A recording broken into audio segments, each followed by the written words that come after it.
हाँ सुनेंगे। कक्षा 10वीं में गणित में हम अध्याय 2 देख रहे हैं। गणित में अध्याय 2 देख रहे हैं। 2.1 प्रश्नावली है। 2.1 प्रश्नावली में सवाल 1 है, उसमें 6 सवाल है हमारे पास। तो इसमें क्या करना है, एक y बराबर px के हमें ये वक्र दे रखे हैं, एक कर्व दे रखे हैं y बराबर px के। इन वक्रों से हमें ज्ञात करना है कि शून्य कितने होंगे, y बराबर px के शून्य कितने होंगे, y बराबर px के शून्य कितने होंगे। क्लियर। तो हम बात कर रहे हैं first, second, third, fourth, fifth और सिक्स्थ है ये। तो जो px और px की जो लाइन है जे है, px का जे वक्र है, px का ये px का वक्र है, देखा ना, बार px है, ये px का वक्र है, ये px का वक्र है। तो ये निकालना शून्य कितने होंगे। तो ये जो वक्र होता ना, वो वक्र x अक्ष को कितनी बार काट रहा है वो उसके शून्य होंगे। सही है। जैसे मान लीजिए हम सबसे लास्ट वाले सवाल की बात कर रहे हैं। जे वक्र है, ये देखो एक जगह काट रहा है इसको, x अक्ष को एक जगह काट रहा है, ये दूसरी जगह काट रहा है और ये तीन जगह काट रहा है। तो शून्य हो जाएंगे 3। क्या हो जाएंगे? शून्य 3। x के मान है एक्चुअल में x अक्ष को कितनी बार काट रहा है वो 1 2 3 बार। पहला लेते हैं, मान लीजिए पहला तो x को काटेंगे ना, तो y को काट रहा है, तो शून्य हो जाएगा, शून्य किसका 0 हो जाएगा। दूसरे की बात करते हैं। इसमें देखो ये वाला y बराबर px है, ये वक्र है अपना, अपन देख रहे हैं x को एक ही बार काट रहा है x को, तो शून्य क्या हो जाएगा 1। यानी जो वक्र होता है वो x को कितनी बार काट रहा है, जितनी बार काटेगा वही शून्य है। अब देखो यहाँ px का वक्र कौन सा है, ये वाला है, px का वक्र है। हम देख रहे हैं ये x अक्ष को एक बार, 2 बार और 3 बार काट रहा है, इसलिए शून्य हो जाएंगे हमारे 3। क्लियर। अब देखो y वाला px, जे वाला हमें वक्र दिया वाला px का, x को एक बार और 2 बार काट रहा है, इसलिए क्या हो जाएंगे इसके शून्य 2 हो जाएंगे। y वाला px इसका वक्र देखो ये है, ये वक्र है इसका। हम देख रहे हैं इसको कितनी बार काट रहा है, x अक्ष ये है, इसको एक बार, 2 बार, 3 बार, 4 बार। इसके शून्य क्या हो जाएंगे हमारे पास, शून्य हो जाएंगे हमारे 4। ये तो हमने कर लिया था। इसका जो y बराबर px था ये हमने देखा था, ये इसका वक्र है जो x को एक बार काट रहा है, 2 बार काट रहा है, 3 बार काट रहा है, इसलिए शून्य के बराबर 3 लिख दिया। क्लियर। तो प्रश्न वाली 2.1 क्लियर हो जाती है हमारी।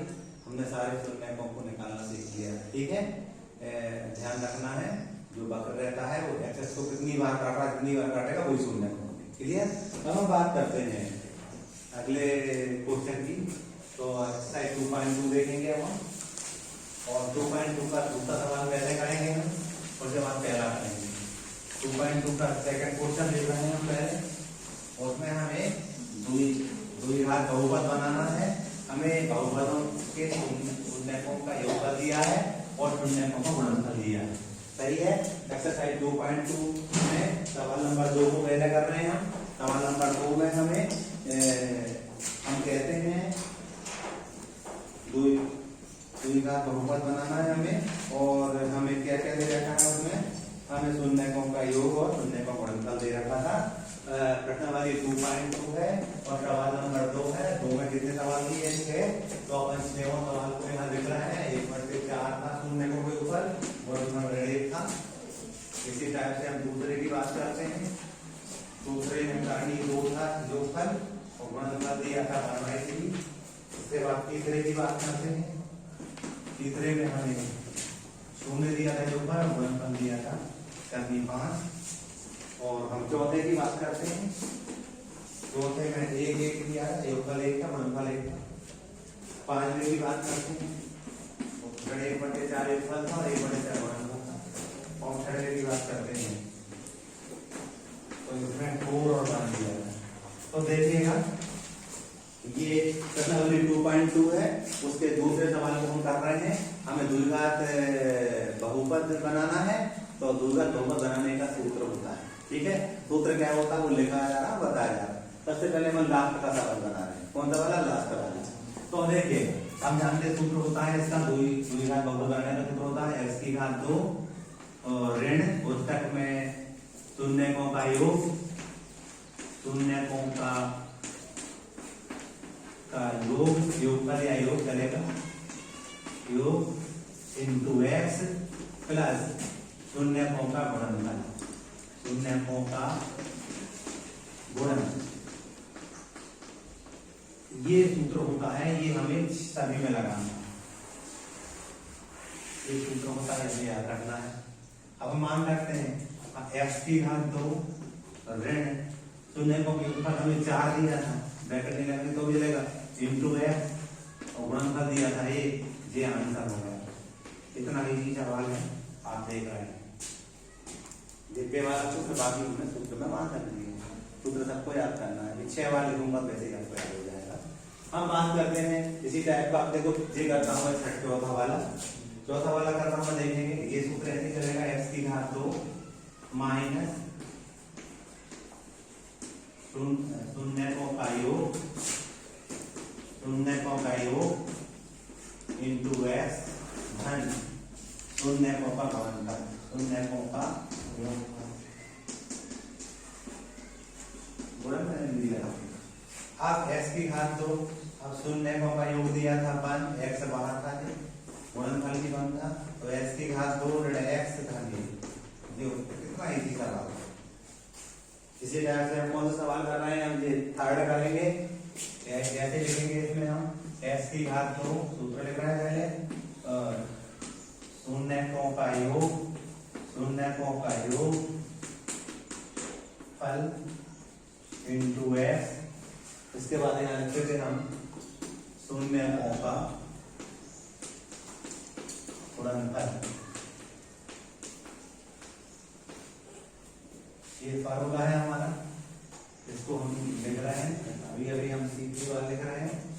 x की घात 2 शून्यकों के ऊपर 0 दिया था इंटू एक्स, गुणनफल दिया था करके 5। हम जानते की संख्या हम उनका गुणा करके वो शून्य हो जाएगी, उसमें हमें जोड़ेंगे कोई टर्निंग पॉइंट आएगा। ये हमारा होता है। क्लियर? हमने द्विघात बहुपद बना रहे हैं, हमें शून्यकों का योगफल दिया था और शून्य को गुणनफल दिया था। अभी तक मैंने सीधे सीधे किए थे, हम ये बटे वाले करना। हमेशा बटे वाले में क्या करना, ध्यान से देखना कि सूत्र में t लगाना पड़ता। क्या लगाना पड़ता? k, x की घात 2, x की घात 2 माइनस यहाँ वही शून्यकों का योग, शून्यकों का योगफल इंटू एक्स धन शून्यकों का गुणनफल।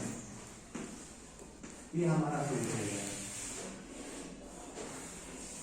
ये हमारा बड़े सूत्र के बाहर था। ठीक है, चलिए मान रखते हैं जब भी बटे में कोई संख्या मिले 1/3, 1/4, तो k वाला सूत्र लगाते हैं। ठीक है, बताएंगे कि x की घात 2 शून्यकों का योग कितना दिया था हमें, टाइनी 2, बाहर x था इंटू एक्स था और गुणनफल दिया था 1/3।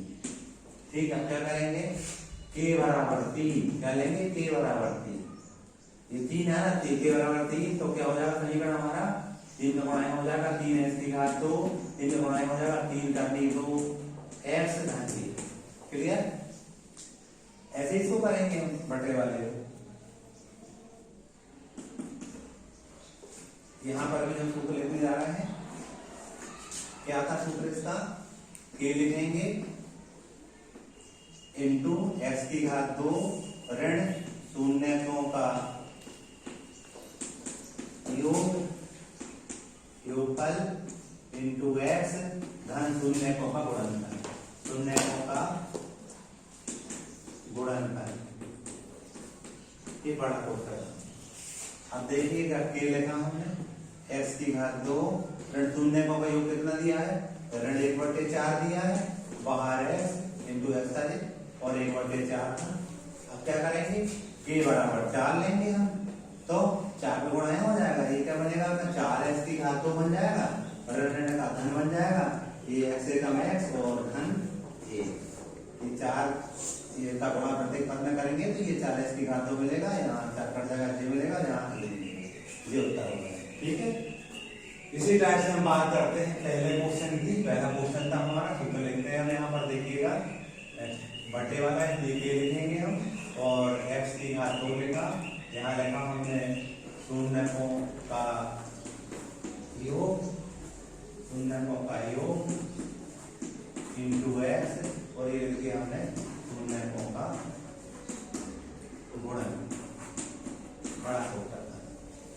अब मान रखते हैं, देखिए x के लिखा, x की घात 2 योग कर दिया था हमें 1/4 इंटू x, गुणनफल दिया था ऋण। अब क्या करेंगे हम, k बराबर 4 लेंगे तो क्या हो जाएगा, 4 गुणा यहाँ हो जाएगा, 4 का यहाँ हो जाएगा, 4x की घात 2 ऋण x और ऋण 4, ये हमारा आंसर है।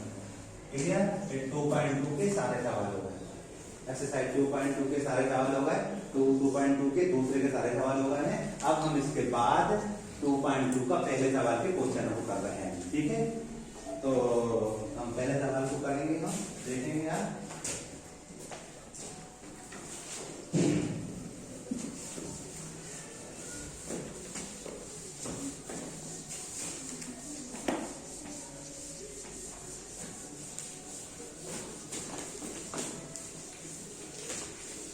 टू पॉइंट टू के पहला सवाल के सवालों को कर रहे हैं।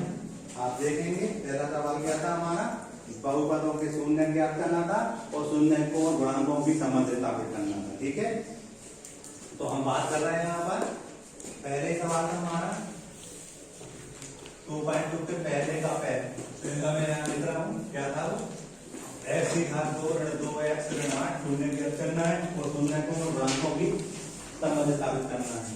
और छठवा लिख रहा हूँ मैं यहीं पर साथ में, छठवा लिख रहा हूँ मैं 3x की घात 2 ऋण x ऋण 4। ठीक है, हमें शून्य ज्ञात करना है और शून्यकों और गुणांकों की संबंध स्थापित करना है। शून्य को आप जानते हैं x के मान जो होंगे वो शून्य कहलाएंगे और गुणांक क्या होंगे, x की घात का गुणांक 1 है, x का गुणांक ऋण 2 है और बिना x वाला ऋण 8 है, तो ये गुणांक कहलाते हैं। इनके भी तो x के जो मान मिलेंगे उनके भी संबंध स्थापित भी करना है। तो इस प्रकार के सवालों करने के लिए सबसे पहले इसके हम गुणनखंड निकालते हैं। गुणनखंड के लिए हम यहाँ पर रफ वर्ग बनाते थे और रफ वर्ग में क्या करते थे हम, x की घात 2 का गुणांक लिखते थे, कुछ नहीं है तो यहाँ पर 1 है, x की घात 2 का गुणांक है, बाजू में क्या है उसके कोएफिशिएंट क्या है उसका 1। इसके बाद लॉग में विदाउट x वाला कितना है 8। फिर क्या करते थे हम 8 के गुणनखंड निकालते थे, क्या निकालते थे 8 के गुणनखंड, उस गुणनखंड के माध्यम से 20 की संख्या लेके आते थे। तो हम 8 के गुणनखंड निकालेंगे, 2 को 8, 2 दूनी 4 और 2 1 हम 1 गुणित 2 गुणित 2 गुणित 2। क्लियर, ये गुणनखंड निकाल लिए, इनके माध्यम से ऋण के 2 लाना है तो हम जानते हैं 3 का गुणा करेंगे तो 4 आएगा और ये 2 है, सारे गुणनखंडों का यूज होना ही, सारे गुणनखंडों का यूज भी हो गया है। हम जानते हैं ऋण 4 में धन 2 कम करेंगे तो ऋण 2 आता है। यहाँ बार बार प्रयास करने पर हमें 20 की संख्या मिल पाती है, इसलिए इसको ट्राई मेथड कहा जाता है। अब हम कहते हैं x, तो यहाँ ऋण 4x धन 2x बराबर ऋण 2x। अगले पद में आप देखा ऋण 2 के बदले हम ये रख देंगे, तो यहाँ पर लिखेंगे x की घात 2 ऋण 4x धन 2x ऋण 8। क्लियर, आप क्या करते थे, दो संख्या को जोड़े बनाएंगे, तो हम दो जोड़े बनाने के लिए शुरू की 2 संख्या को कोष्ठक में लिखेंगे, x की घात 2 ऋण 4x और बाद वाली को कोष्ठक 2x ऋण 8 के कोष्ठक में। फिर हम कॉमन लेते थे इसमें से, तो x की घात 2 माइनस 4x में कॉमन कैसे लेंगे, हम x 2 बार लेंगे, रफ में समझा रहा हूँ आपको 4x, तो ये x को मान लीजिए मैंने कॉमन ले लिया तो x ऋण 4 हो गया।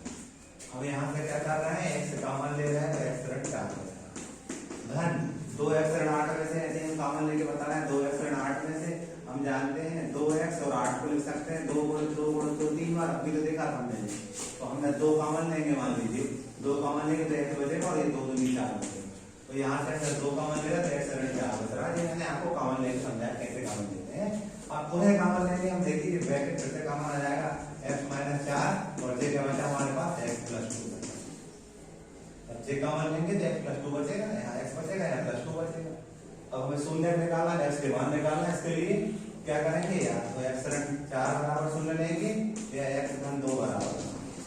यहाँ से x का मान कितना आ जाएगा, शून्य धन 4, ये ऋण 4 का धन 4 होगा, इसका मान 4 आ गया हमारे पास। ऐसे ही हम कहेंगे यहाँ पर x बराबर शून्य ऋण 2, फंक्शन करके धन 2 बराबर 2 होगा, x बराबर कितना होगा ऋण 2। तो क्या मिलेगा हमें, जो शून्य है वो है क्या होंगे हमारे पास 4 होंगे या ऋण 2, शून्य का मान 4 होगा या ऋण 2 होगा। आगे हम चलते हैं तो हम शून्यकों और गुणांकों की संबंध स्थापित करेंगे। तो यहाँ पर लिखेंगे हम शून्यकों का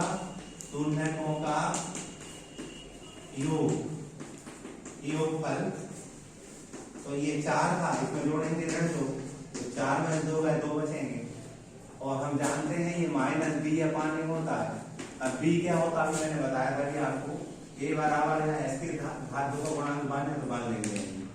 b बराबर s के बाजू में कितना है -2, तो -2 लिख देंगे। b का जो मान है वो -2 है और c का मान कितना है -1 है। ठीक है, तो हम लिख रहे हैं ऋण की, तो ऋण b का मान हमारे पास ऋण 2 है और a का मान हमारे पास 1 है, ऋण ऋण का धन, तो 2/1 है, 2 आ गया। ये हमारा वेरीफाइड हो गया। हमने शून्यकों और गुणांकों के संबंध स्थापित कर दिया। दूसरा हम देख रहे थे यहाँ पर शून्यकों का गुणनफल, ये 4 था और दूसरा शून्य था ऋण 2, गुणा करेंगे इनका 4 दूनी 8 ऋण 8 है। और हम जानते हैं ये c/a होता है और c क्या है हमारे पास ऋण 8 है और ये हमारे पास 1 है, भाग देंगे तो ऋण 8 आता है। ये वेरीफाइड हो गया करता हमारा, ये सिद्ध हुआ।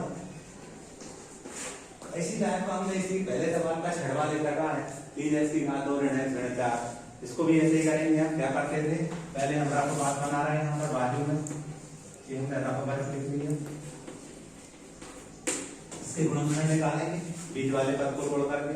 हम जान लेते हैं x की घात 2 का गुणांक क्या है, x की घात 2 के बाजू में क्या है, x की घात 2 का कोफिशिएंट क्या है। हम देख रहे हैं 3 है तो 3 लेते हैं और लास्ट में क्या विदाउट x का 4 है, ये लिखते हैं।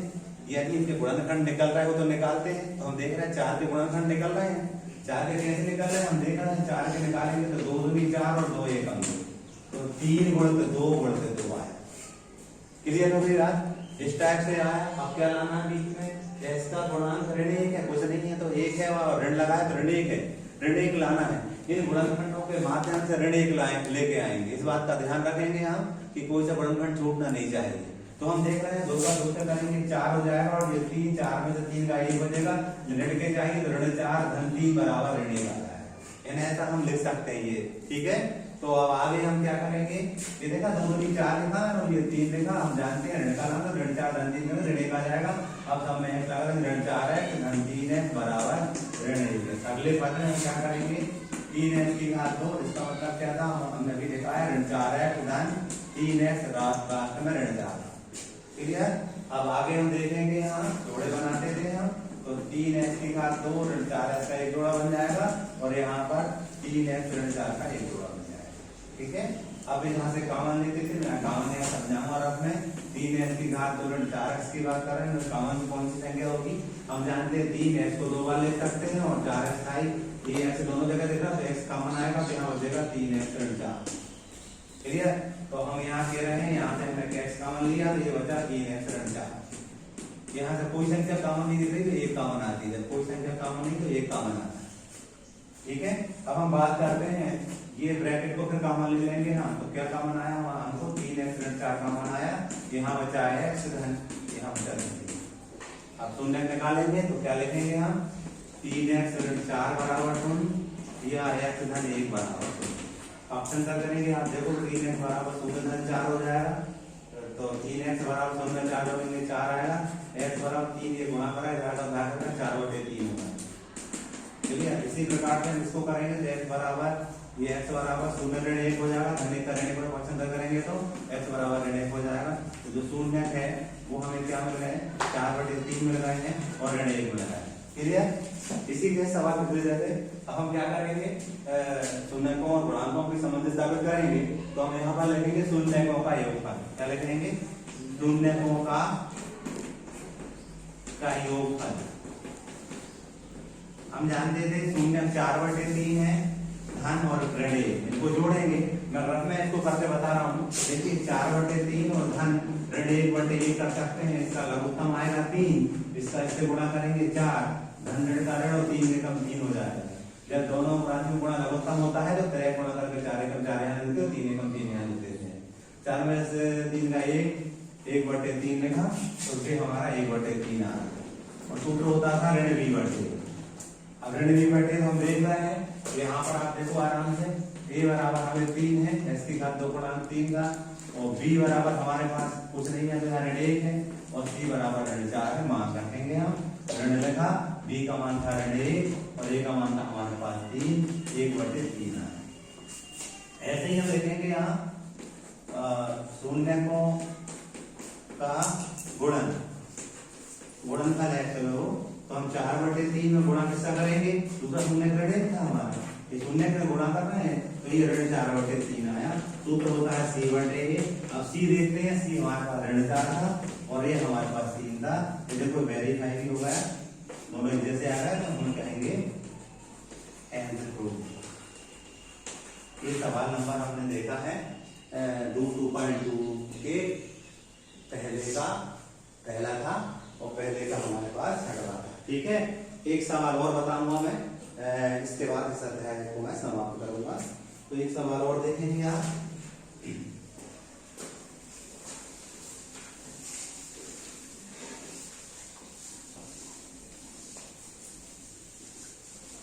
तो सवालों को मैं ले रहा हूं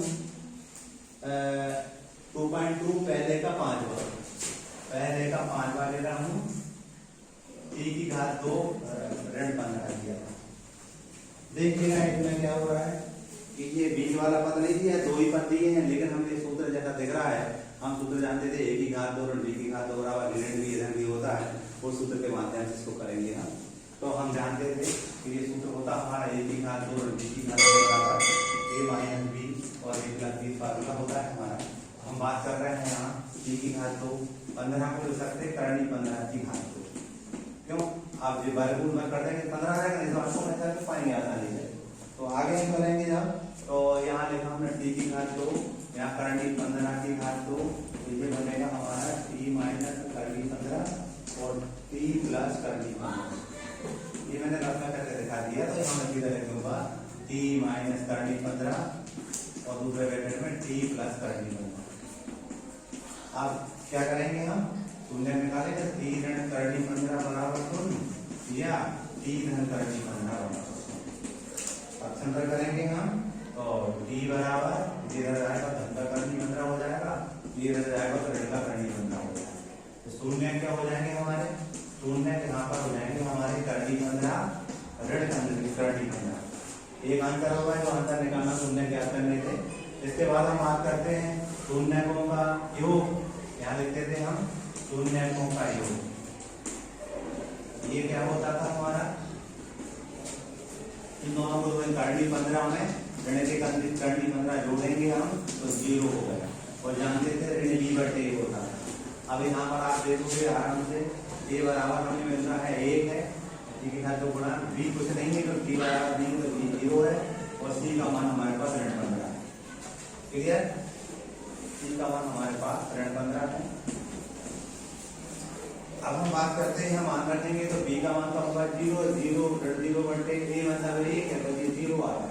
ये देखा वेरीफाई भी हो गया, हमने शून्य को गुणांकों की संबंधितता को कर दिया है।